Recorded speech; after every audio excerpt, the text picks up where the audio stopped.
என்னடா இந்த பொண்ணு என்னமோ பணமே இல்லங்குது, நீ என்னமோ பணக்கார மூட்டு பசங்கன்னு சொல்ற.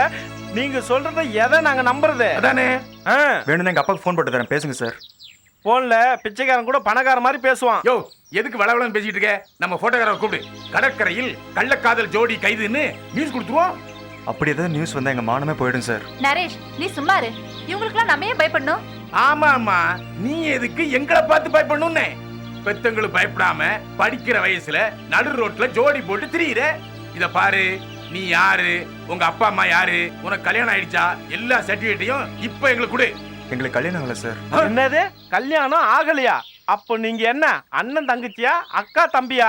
வாட்? என்ன பார்த்தா உனக்கு அக்கா மாதிரி தெரியுதா உங்களுக்கு? கொச்சிக்காதம்மா, ஒரு பேச்சுக்கு தான் சொன்னேன். நாங்க 2 பேரும் அண்ணன் தங்கச்சி இல்ல சார்.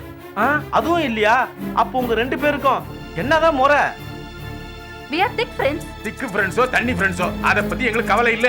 இந்த பாருமா, உன்னை இவன் தூக்கிட்டு போய் சவுக்கு தோப்புக்குள்ள வச்சு கற்பழிச்சான்னு வச்சுக்க, யார கேட்பாங்க? இந்த ஏரியாவில் இருக்க இன்ஸ்பெக்டர் தான். என்னத்தான் கேட்பாங்க? அதுக்கு தான் சொல்றேன், நீங்க 2 பேரும் யாருங்கிற ப்ரூஃபை இப்ப கொடுத்துட்டு நீங்க தாராளமா போலாம். சார் ஒரு நிமிஷம் சார், என்னயா உங்ககிட்ட கொஞ்சம் தனியா பேசணும். ஜோடியா வர தனியா பேசணுமா?